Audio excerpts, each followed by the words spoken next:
Good afternoon again. We are back in the session. If you remember, as we ended the previous session, we were discussing tossing of coins. So here I've got a coin and I'm going to spin it a little bit and you'll notice it picks up something. In this case, it turned out to be a head. I tried to do the same thing again. I'll try to turn it in a different, my God, it turned out to be a tail. Just a chance. Now, different types of events, such as tossing a coin or rolling a dice, any of these things, different events, they have different characteristics. Let's try to understand what different types of characteristics are there if these events occur in real life. Unless we understand that, we won't be able to combine, we won't be able to calculate what we call the probabilities correctly. That will not be able to do. Let's see how we do that. I have two simple categories. I have one kind of event which I call mutually exclusive event, and I have another set of events which I call independent events. And these are shown on the slide here. Let's try to define what they are. I must start out by saying that the probability of any event would be, it has to be between 0 and 1. You cannot have the probability of an event to be greater than 0, less than 0, or greater than 1. That is just not possible. It has to be restricted between 0 and 1. So, probability is a measure that always stays between 0 and 1. 0 actually means that the event will never occur, and 1 means that the event will always occur, which is clearly not the case with tossing a coin. Okay, now let's take a look at mutually exclusiveness. Two events are said to be mutually exclusive if the occurrence of one precludes, that means prevents the occurrence of the next. And now in this the coin toss situation, the events are going to be either it's a head or it's a tail. So either I have a head or I have a tail. These two events are mutually exclusive. If one happens, if one occurs, the other will not occur. These are mutually exclusive. Okay, then there are other events possible, and those events are called independent events. What are independent events? One independent event could be I toss a coin here and somehow the light goes out. Now, they might have occurred by chance, they might have occurred together, but it does not mean that one is dependent on the other. There are so many events that take place. For example, it's raining in Calcutta and in New York there is a traffic accident. Or like last night there was an earthquake in Andamans, and lo and behold there was a book fair being held in Delhi. There is no, these two events have absolutely nothing to do with each other. They are totally independent of each other. So what we are talking about, there are two types of events, and these determine basically, are we going to add the probabilities, are we going to multiply them, or whatever we will do. What is an experiment? An experiment actually is something that produces an outcome. For example, flipping a coin is an experiment. Flipping a coin 3 times is also an experiment. Any experiment will produce an outcome. And generally speaking, experiments are driven by many different factors, so we call them random experiments. Rolling a die is similarly an experiment because it's got outcomes and the outcomes are random. And drawing a sample of size 50 of products, it could be for example pens produced by a factory, by a machine, drawing a sample of size 50 from a full range of production, full day's production. That also is the example of an experiment. What is a trial? A trial is the physical action. The trial is, for example, in this case, when I've got this coin in my hand, one trial is flip the coin and let the coin fall somewhere and look at the output. That is a trial. And it turns out that this trial may be different. The outcome of this trial may be different from the outcome of another trial. Again, I flip it and there is some other outcome there. And I flip it again. Each of these are trials. Each of these are trials. So trials lead to outcomes. Trials are the steps involved in producing the output. If you look at all the outputs together, the set that comprises all the different outputs, that total set is called the sample space. So here in the diagram, I've got this little blue area, which is like a little lake there. This is actually, outcomes are inside and the set itself is the sample space. No outcomes can be outside the sample space. I define the sample space in such a way that it comprises all the different outcomes. So there are lots of examples given here and the outcomes are there. For example, those are given here in this particular instance. I assign now probabilities to events. For example, we know from experience the chance of the event being a head is 0.5. The chance of it being tail is again 0.5. These are probabilities that have been assigned to those events. Again, what is the rule by which I will be assigning these probabilities? The assigned probability value must be between 0 and 1, number 1. 0 will imply that the event will never occur. 1 will imply that it will always occur. And of course, many events are never certain or never totally uncertain. Therefore, they will have some value of p, probability, that will be between 0 and 1. What types of estimates we have for probabilities? There is something called the objective estimate of probability. And this is based on relative frequency. So, for example, somebody again came along with this coin and he had this coin in his hand and he wanted to make sure this coin is what was used in betting between me and him. He said, I am going to bet you 100 rupees based on the results of this one outcome. I have to now then decide, should I play with this coin or should I tell him, no, there is a big chance of losing money, therefore I am not going to be playing. And before that I have to find out basically, is this a fair coin? For that what I do, I toss it 200 times and I count the actual number of heads found. Let's say the actual number of heads found in 200 trials turns out to be 85, which actually means I am less likely to find a head than a tail when it comes to tossing using this particular coin. Here I have got frequency. What is this? It's 87 divided by 200. And that in your thing, if you wanted to just do the exact calculation, you would say 87 divided by 200. That will turn out to be 0.435. That is the probability of, a coin of the type that has got this defect giving you a head. It's only, we'll call it 0.435. That is the probability for finding a head with a defective coin. Now let's say I take a different situation, in which case I go by belief, and most of us, we are used to the rupee coin. And we know that the rupee coin is reasonably balanced because we may have flipped it a few times. We might have actually seen what happens. And what we found is if we do it 200 times, nearly 100 times it will be head, nearly 100 times it will be tail. And therefore, I can make a subjective assessment there. I can probably say, well, this coin is fair, it's 50-50. This is now based on belief. Belief is quite different from actual counting. Actual counting of heads in a number of trials, that's going to give me what we call an objective estimate of probability. And based on my belief, if I give a number, that's going to be subjective estimate of probability. Both are used. It all depends on when we are able to find a number and we are not able to find a number based on our experience. Let's try to see a situation when we have the odds given to us, and the odds are given to us by observing again. And in this case, let's say the odd is in Hong Kong, as you probably know, like in Bombay, we got a racetrack. In Hong Kong also there is a racetrack. And there are various horses, and the horses are named Beijing, Shanghai, Hong Kong, and so on. And those are raced in the evening. And there is a particular horse, and people are saying that the odds of that particular horse winning the Hong Kong Derby is 9-2. 9-2 basically means if the horse ran a total of 11 times, 9 times, the chances are that 9 times out of those 11 times he is going to win. Now, if the odds are given as 9.2 and somebody says, please tell me what the probability is, I just did that for you. And it's sort of like this. I have here the probability of this particular horse winning. This 9 is the chance of winning divided by the total number of trial chances available, which is 9 plus 2. So 9 divided by 11, which turns out to be 0.82. That is the likelihood, that is the probability of this horse, which is named Shanghai, winning the Derby. This is one particular example.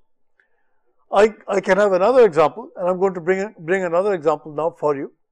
And it goes like this. I have, as you see in the slide, I have events which are O1, O2, O3, O4, O4 and so on and so forth.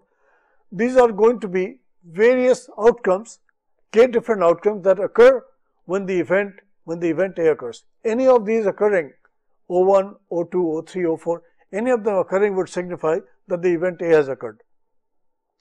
If that is so, for example, I could have a number of boys walk into the room. I would have a number of boys walk into the room, and each of them is a distinct person. So I call a particular name and somebody walks in. Then I say, okay, the next person, and so on. If only boys enter, then the event that a male has entered this room, that event has actually occurred if any boy walks in. If by chance a girl walks in, of course the event that a male person has entered the room, that event will not have occurred. Now, if there are there are k boys standing outside, what is the chance of my event A occurring when A is the event that actually says a male has entered the room? That's going to be the chance of any one of those k boys entering. And therefore, to be able to do that, I add the probabilities of the first person entering, first boy entering, plus the second boy. And remember, these are all disjoint. These are all disjoint. That means there is nothing common between boy 1 and boy 2. In fact, let's take a look at an example. The number on the license plate is a digit that is between 0 and 9. Just a single number they are looking at, and that is between 0 and 9. How many different possibilities are there? 0, 1, 2, 3, 4, 5, 6, 7, 8, 9. 10 possibilities are there. What is the probability that the first digit is 3? You've got strings of numbers on the license plate. The very first one could be 0, 1, 2, 3, 4, 5, 6, 7, 8, 9. What is the chance that the first digit is 3? You can see very easily that the first digit turns out to be 1 divided by 10, because there is 1/10 chance. There is 1/10 probability that the number 3 would have appeared in the first position. Now suppose I ask the second question, which is, what is the probability that the first digit is less than 4? Less than 4. That means 4, 5, 6, 7, 8, 9, these are excluded. So what are the digits that could lead to the first number that is less than 4? It could be, if you see the answer here, it could be that the number is 0, or it is 1, or it is 2, or it is 3. Now, because there are 10 numbers, any one of them would have the probability of appearing at 1 by 10, and there are 4 such events and they are all independent. And it turns out in that case I can add their probability, and the probability of the first digit to be less than 4 is going to be then 0.4. Quite easy to work it out. But I did use some rules, and one of the rules I used here was when the events are disjoint, then for them to occur together, and we have to look at that compound event now. The first event occurs and the second event and the third event and so on. I'll have to add the probabilities, and this is what I did in the other case. Then there are certain things which are called compound events, and the simplest example of a compound event is the event A and its complement. Like you look at the yellow area, or kind of the greenish yellow area right in the middle, which is the event A. That is the space. If any outcome appears inside, I'll say event A has occurred. If any event occurs that is not inside A, I'll say the complement of A has occurred, or A bar has occurred. The sample space S really is the set of all the outcomes. Some are inside A and some are outside A. And therefore, the probability of the event A occurring plus the probability of the event A bar occurring, if you add these two, it should turn out to be 1, because then nothing else is possible. Either it will be A or it will be A bar, and the sum total of this is going to be 1. This is the additive law of probability. And what is distinct about A and A bar? They are disjoint. In fact, if this is the story, then of course I can find probability of A bar, which is simply going to be 1 minus PA. If I know PA, if I know this probability, I can find the complement, the probability of its complement, which is A occurring. And let's take an example, a very simple example. And the example is this: the chance of getting a computer working is 70%. 0.7 is the probability of a computer working. And then what am I talking about? I am talking about the chance of my getting a defective computer. Now notice, working computer and defective computer, they are complements of each other. If the chance of the computer working is 0.7, obviously the chance of the computer not working is 1 minus 0.7, which is equal to 0.3, which is what we have shown here. If you look at the outcome here, this answer here, it actually tells you that now the complement has occurred. So I've got a defective computer in my hand. This is like, let's take a look at some of these others also. Unions and intersections of two events. Unions are those conditions when the outcome can be either in this set A, or it can be in the other set B.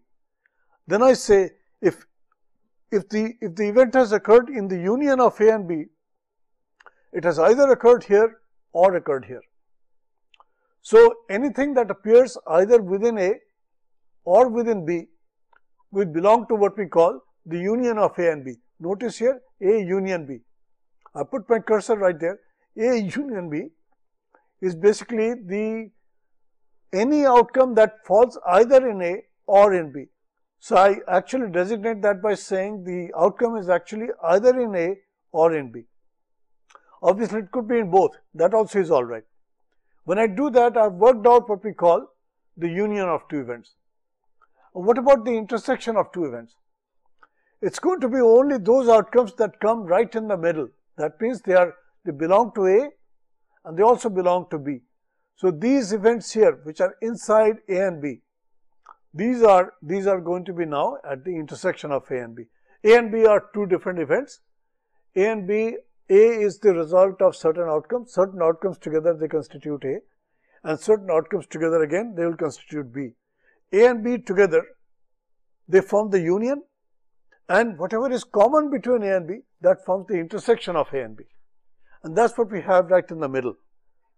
What we have in the middle here is basically the intersection.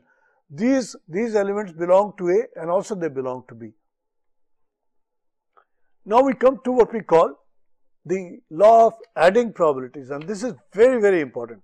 It's very important for us to appreciate that this is now the beginning of building a kind of a calculus, or kind of an adding rule, multiplying rule, subtracting rule, and so on with probabilities. And these probabilities cannot be added and subtracted like numbers, because they are not numbers.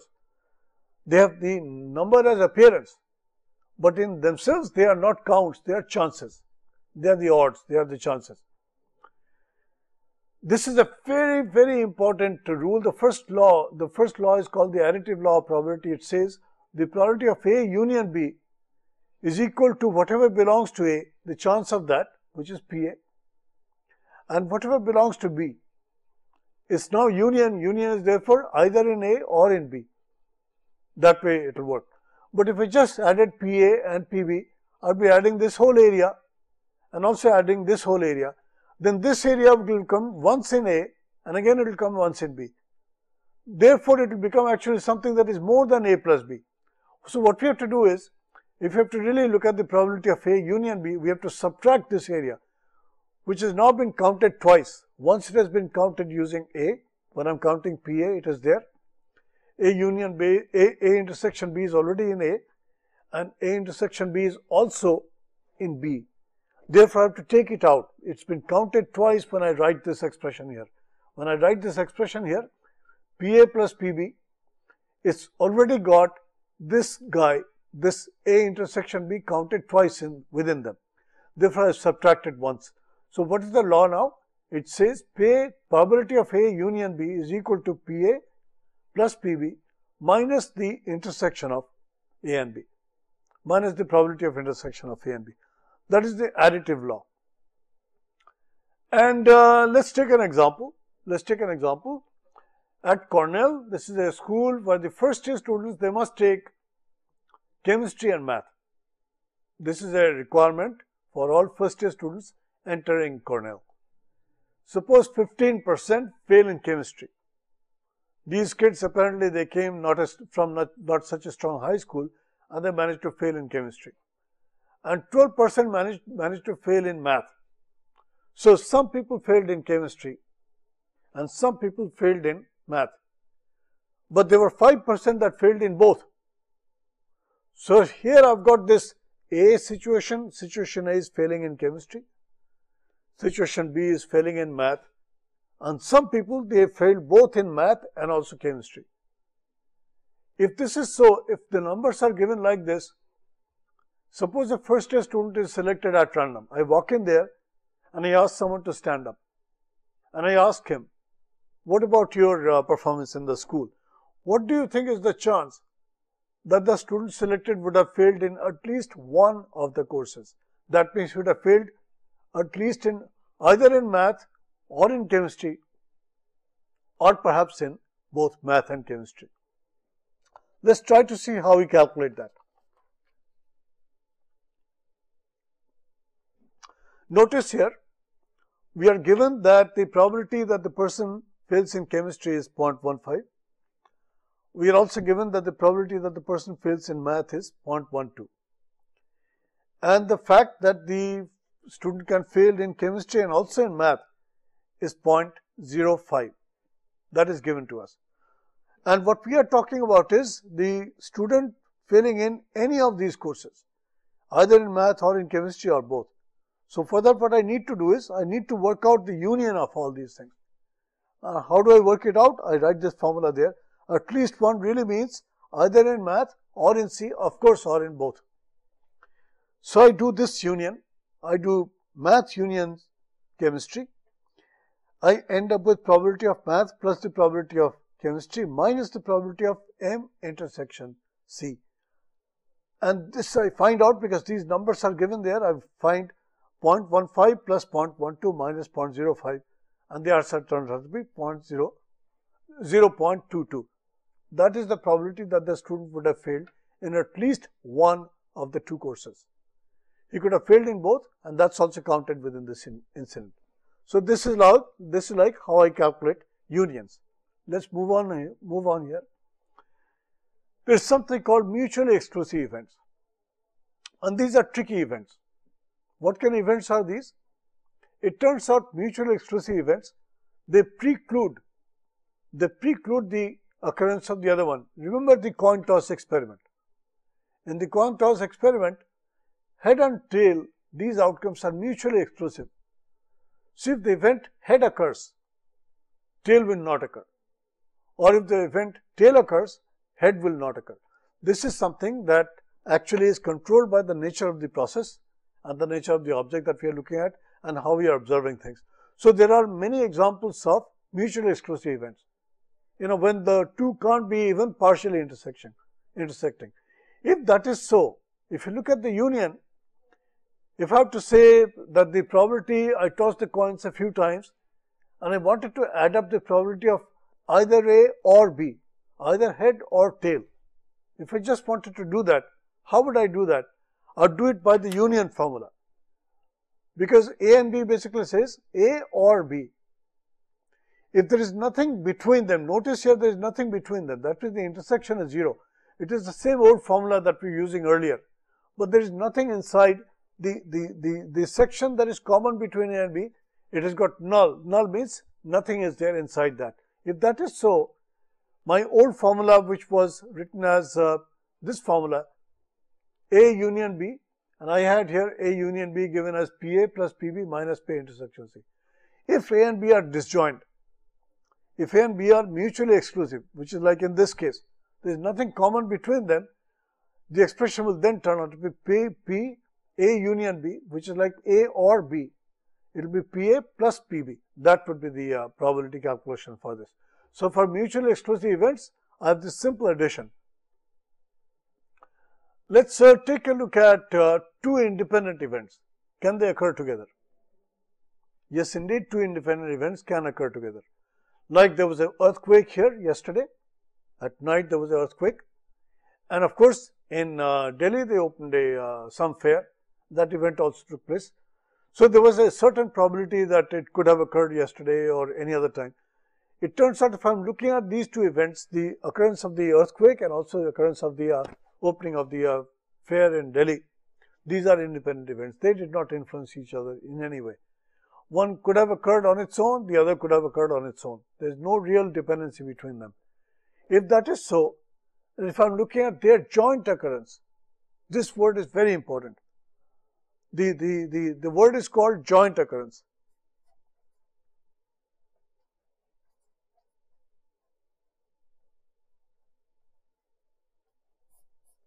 Joint occurrence. This is a very important thing, and joint occurrences can occur. Certainly events can be independent, but they can occur together. It's a coincidence, but they can occur together, and therefore there is a joint probability also possible.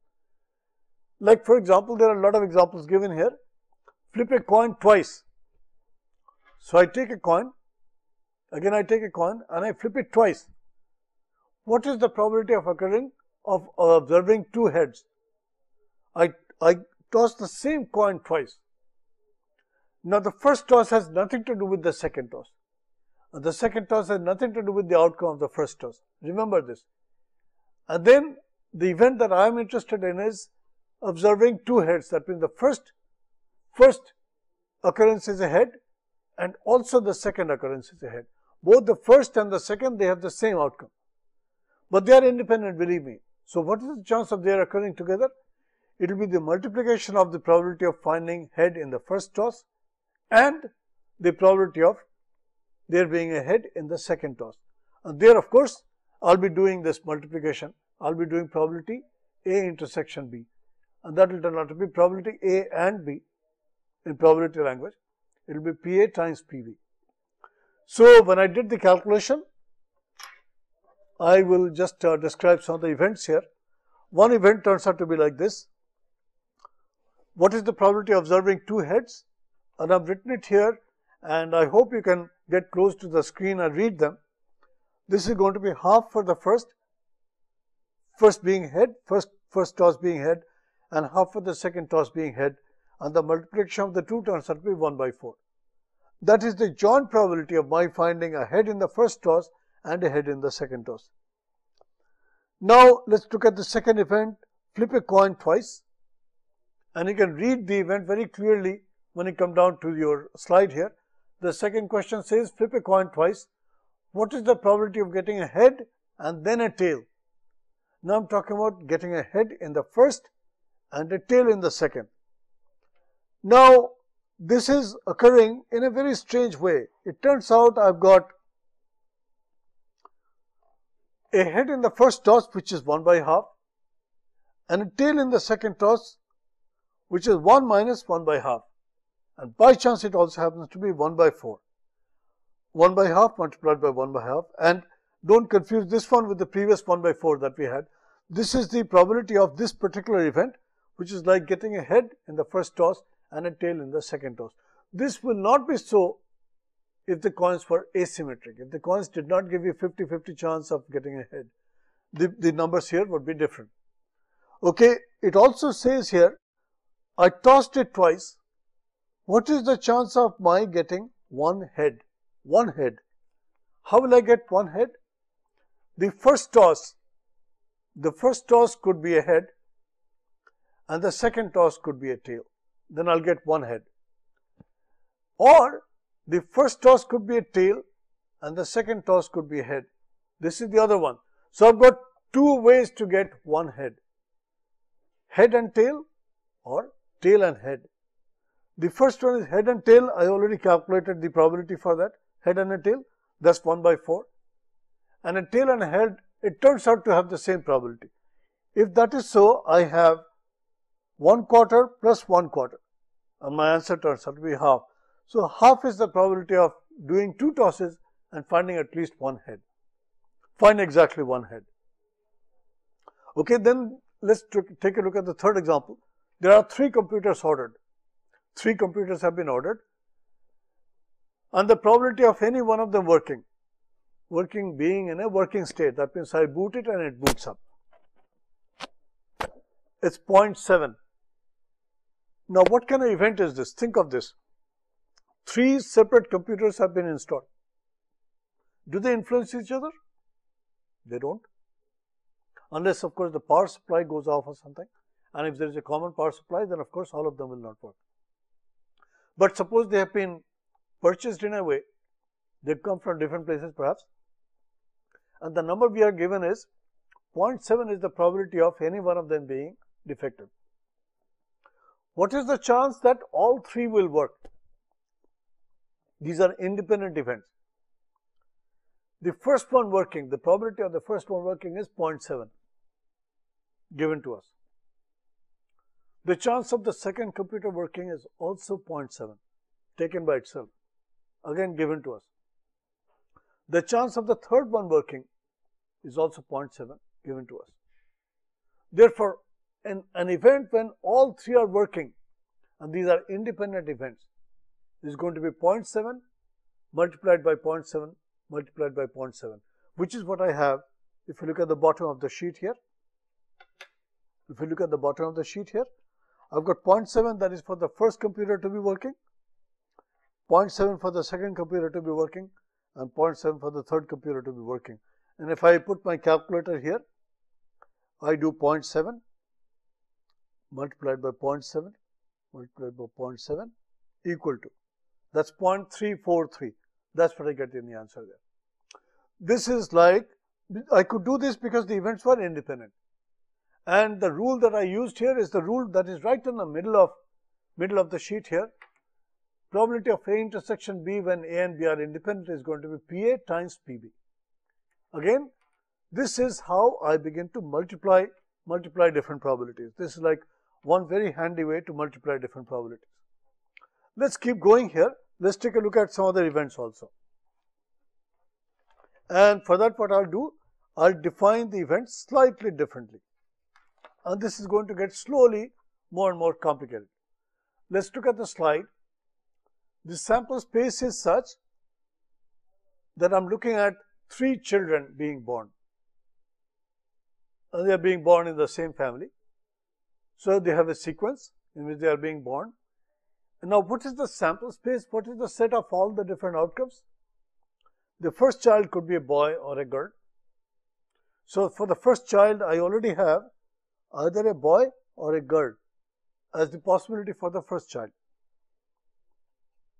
The second child could again be boy or a girl. The third child could also be a boy and a girl or a girl.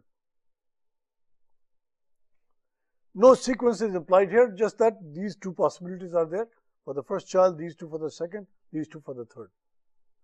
So this is like, how many do we have here?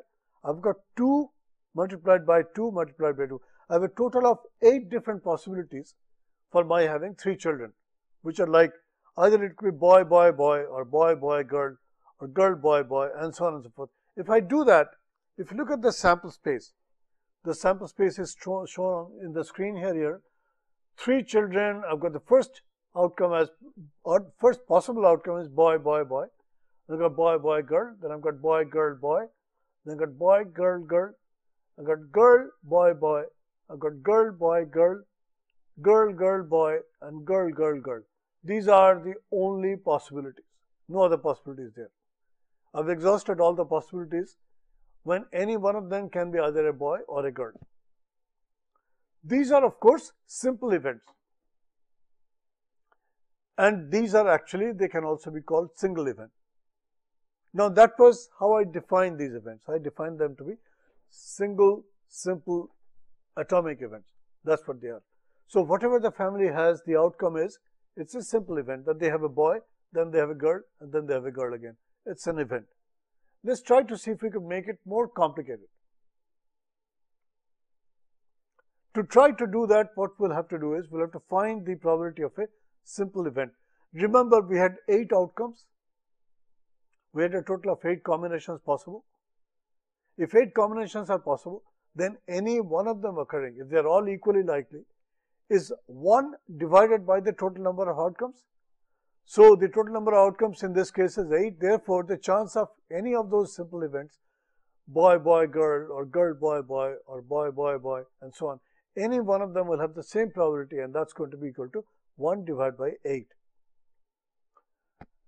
So that's what I get when I end up with equally likely events. Let's take a look at this. What is the probability of having exactly 3 girls? Which outcome will lead to this? This is going to be G, G, G. And what is the total number of outcomes possible? 8. This is only one outcome that is possible within the total set of 8 outcomes. So it's going to be the odds for my finding G, G, G in the variety of different possibilities of their having 3 children is going to be 1 divided by 8. And what about the probability of exactly 3 boys? Again, it's going to be the same. But let's try to make it more complicated. We can make it more complicated, and we'll slowly try to do that. But in general, actually, when we got events, the events themselves can be a combination of simple events. We can have simple events and they may combine in a way, may end up with more complex events. And the probability of such events is going to be in certain situations the sum of the individual probabilities. And we'll see when this occurs. This is not true all the time, but this will occur. We've got some kids here and the kids are being born. And the probability, we have to work out some of these possibilities and we'll see how we work them out. We'll actually be doing the calculations, so we'll work them out. The probability of their finding or finding exactly 2 girls. Think about this. How will I find exactly 2 girls? What are the possibilities? Let's try to write them down. And I'm going to write them down right here. Exactly 2 girls. So how could I have them? Girl, girl, boy. That's like one outcome that will give me 2 girls. Girl, boy, girl. Boy, girl, girl. Is there any other way I could have 2 girls? Can you think of any other way? When there are 3 kids, is there any other way I could construct a family that will have 2 girls? It's not possible. So it turns out there are 3 different ways I could have GG. Out of how many different possibilities? The total number of possibilities is 8. Therefore, the probability of GG turns out to be 3 divided by 8. And of course, we could be very exact and we could work this out. Let's take a look at similar situations when I get other questions, and we'll try to work out the other questions also. Take a look at, for example, exactly 2 boys. Exactly 2 boys is again the same situation. Boy, boy, girl, boy, girl, boy, or girl, boy, boy. And these are again 3 possibilities only. So therefore, again, the probability for finding 2 boys, exactly 2 boys in a family of 3 kids is going to be 3 divided by 8. At least 2 boys. Now this is an interesting situation. Here, what are the possibilities? Let's try to work this out. Let's try to construct the picture, then we'll come back and take a look at the situation. I'm looking to find at least 2 boys. And let's try to, at least 2 boys means I could have 2 boys or I could have 3 boys. For 2 boys, I could have boy, boy, girl, boy, girl, boy, girl, boy, boy. And what about 3? How could I have 3? These will give me 2 boys. And what about 3 boys? That happens only if I've got boy, boy, boy. This will give me 3 boys. So together, at least 3 boys, this really implies I've got 2 boys or I've got 3 boys. In this case, what I'll do, I'll work out the probabilities for this. The probability for this turns out to be 3 by 8. And the probability for this turns out to be 1 by 8. When I add them together, I get 4 divided by 8, which is the answer when you look at the answer for this. You end up with 4 divided by 8. So when you're looking at a situation, when you're looking at least 2 boys, you're looking at 2 boys or 3 boys, and you got 4 by 8. At most 2 boys. At most 2 boys. What would be the count of boys here? 2 boys or 1 boy, still it is at most. Is that all? Or what about no boys? So there are 3 possibilities here. 2 boys, 1 boy or no boys. No boys is the easy case, G, G, G. What about 1 boy? Boy, girl, girl, or girl, boy, girl, or girl, girl, boy. This is 1 boy. Then of course you've got the 2 boy situation, because I'm looking at most 2 boys. So that will be boy, boy, girl, girl, boy, boy, or boy, girl, boy. If you add them all up, it turns out to be 7 divided by 8. 7 divided by 8. Then you look at this interesting situation. You should try this. Before you see the answer, you should try this. The probability of finding at least 1 girl. So, of the total outcome that I have here, remember on the sheet here I've got the total, all the different outcomes possible, GGG, GB, GGB and so on and so forth. I have all these guys. How many of these have no girls? Because I should have at least 1 girl. So, to exclude from this those events that lead to no girls. What is that situation? It's B, B, B. That is the only outcome that does not have any girls in it. And what is the chance of that occurring? 1 by 8. Therefore, what is the complement of it, which is the probability of having at least 1 girl? It is 1 minus 1 by 8, which is 7 by 8. And at most 1 girl, and this I leave to you. I leave to you to figure out how I get at most 1 girl. That I'll let's move on here. Think now of students. We'll be doing some more experiments. What kind of events are we going to be looking at now? Now we are going to be doing a little more complicated situation, a little more complicated calculations. Let's start doing these things. What we call, there's something we call the theoretical estimate of probability or the relative frequency estimate of probability. The theoretical estimate basically utilizes all these adding, subtracting, and so on and so forth. And they also utilize certain principles, calculation principles, computation principles. Those are utilized in working out probabilities by theory. And that is the classical approach to finding probability. Then there is, of course, what we call the relative frequency approach to finding probability. And this happens when you count the interesting events, count the occurrence of the interesting events. And this could be done either you observe passively or you do some experiments, and from that you figure out what the frequencies are. You count and find out what the frequencies are. Let's think of a situation when there are kids who are taking a test. So these kids here, they have been asked to take a test, and these tests of course are not very easy tests, so some of them fail the test. Let's say what we've done is we've given them grades. At the end of the test, we've given them grades. And here we are using some actual experiments, actual experience, and therefore we got some real data collected here. If you look at the data collected, it turns out how many students are there? 20 plus 30, that's 50 plus 40, that is 90 plus 10, 100 kids. It turns out that 20 kids scored A, 30 scored B, 40 scored C, and 10 went below C. What is the chance now of scoring a B or better? B or better. What are those events? Take a look at the events. B or better would be scoring A or scoring B. That would be B or better.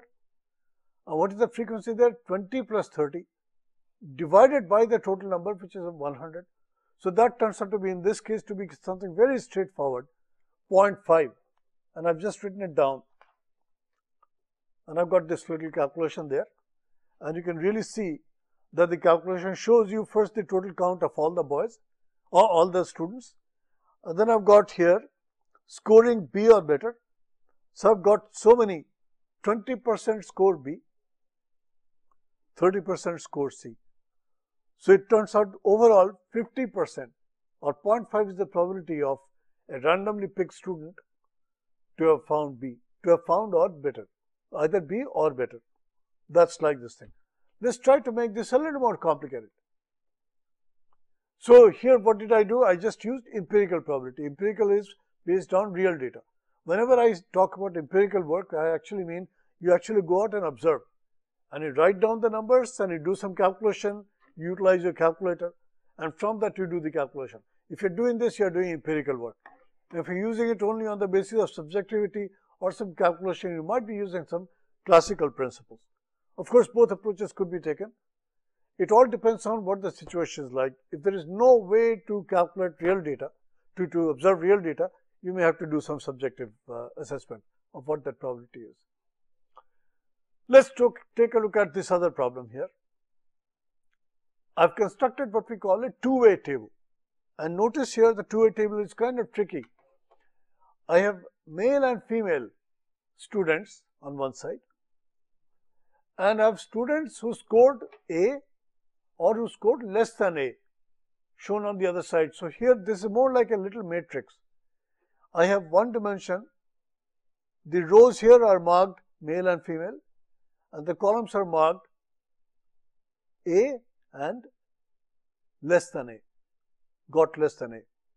And then here I've got basically the sum total of those who managed to get A and they were male. There are 30 of them, they managed to get A, and 45 could not make A out of males, and for females 60 managed to get A, and 65 of course scored less than A.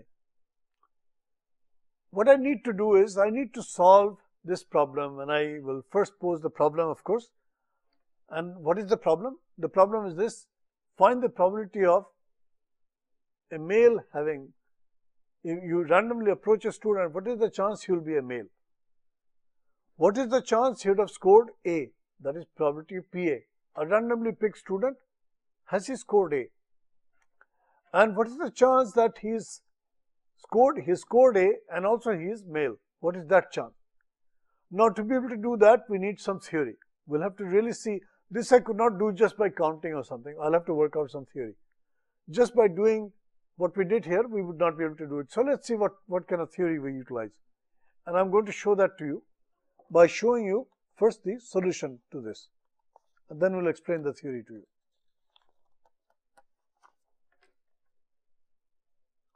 Notice here, we have the solutions. To approach the solution, the first thing we did was we found out how many total students took the test. It turns out 30 plus 45, a total of 75 male students took the test, and a total of 60 plus 65, 125 females took the test. So the total number of students who took the test is 200.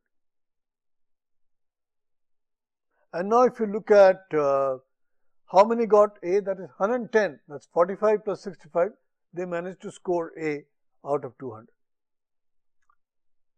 Those who got less than A, and those who scored A, they were like 30 plus 60, that's 90. 90 managed to get A. So if I now look at this probability here, which I'm trying to find out, probability of A, which is like the probability of a randomly picked student scoring A, that's going to be 90 divided by 200, and that's going to be 0.45. Little calculation there. And now the probability that the randomly picked student is turning out to be a male. What is that? How do I find that? I total up how many males took the test, and what was the total number of students taking the test, and that turns out to be 75 divided by 200. And being how sharp I am with my math, I'll quickly put down 75 divided by 200, and I end up getting 0.375. That is the number. If 0.375 is a probability, that's what I have to put down here. So I've got that thing written down there, 0.375. Now what is the other question? The question is, they scored, somebody randomly picked, was male and also scored A. How do I find that? For that, what I do is I search in this space where the count is available for both of those events. Somebody scored A and also was male, and that turns out to be this space here. This is really the number that meets this condition and also this condition. Note here, this and is given, and is intersection, and that turns out to be, that number turns out to be 30. So again, what I do is I divide 30 by 200, which in this case I don't have to use the calculator. It's a small enough number, that's 0.15. That is the probability of a randomly picked student scoring A and also being male. That is this. So that's how we managed to solve the problem which I showed you on the screen here. I have this event here, and we already have figured out each of these answers. Let's say that you were talking to some people, and these were young students, they really didn't know probability very well, and they were talking a little loosely. And because you are kind of the learned person, they wanted to talk to you in a language that would turn out to be in the language of probability. And they would make this comment, sir, the chance of raining today is minus 10%. What is wrong with this statement? He says the chance of raining today is minus 10%. It's very important for us to realize that probability can never be negative. So there's some, maybe he wanted to say 10%, he wanted it to be low, so he just put that minus there. But be a little careful whenever you get talked to, and if the person is talking probability, the numbers he gives you, these must conform to certain conditions. It's very, very important. Similarly, if somebody comes along and he says, oh sir, the chance of there being rain today is 120%. That means the chance is 1.2. Is that possible? Can probability ever be more than 1? That's not possible. That's not how we have defined probability. So therefore, again, such a statement is not correct, not consistent with the definitions of probability. What about this? The probability of rain or no rain. Whenever I'm calling it or, I'm implying the notion of union. And what about rain and no rain? What kind of events are these? These are disjoint events. In this case, they turn out to be complement of each other. If they are complement of each other, they are sum of the occurrence of the first event and the occurrence of the second event. It must add up to 1, 1.0. So the probability of rain or no rain, the chance of these two occurring, rain occurring, there being rain or there being no rain, the chance of these two when added up, that should equal exactly 1.0. It can never be 90%, because what happened on the rest of the days? Only two types of days are possible, rainy days or non-rainy days, that's all. There is nothing else beyond rain and no rain. So that's why this statement again is wrong. If I want to remind you of what all things we've been looking at, underneath the paper, underneath my book here, I've been hiding a set of rules. And what are those rules? First of all, the probability of any event that we're talking about must be greater than or equal to 0. That's condition number 1. Condition number 2 is the probability of an event must be again less than or equal to 1. At most it can be equal to 1. So probability of any event must be between 0 and 1. And the probability of the full sample space, which in our case is rain plus no rain. The full sample space, it has got two outcomes. One is rain, the other is no rain. That must be equal to 1.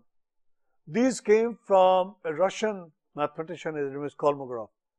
And all probability literature is really based on these. If you take away these are like building blocks. If you remove these bricks from underneath the whole building, the whole theory of probability and everything, it's all going to collapse.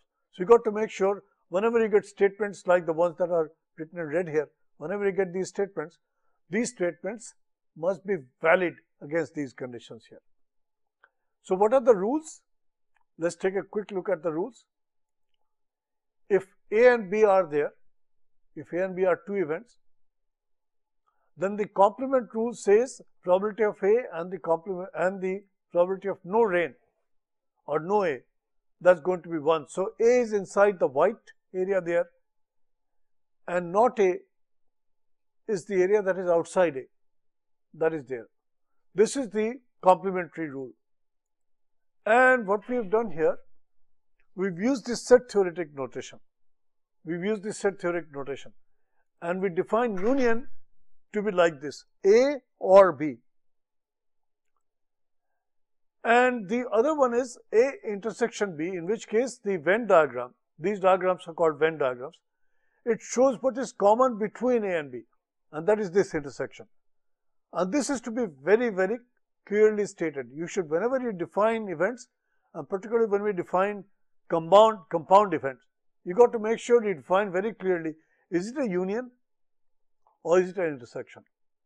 If this is known, then of course, given the probability of A and the probability of B, you can construct what we call the probability of any of these composite events, which is the A union B, which in which case we are saying either A or B will be okay when I'm talking union. When I'm talking intersection, I'm saying A has occurred and also B has occurred. I'll continue with this as we go along. Thank you very much.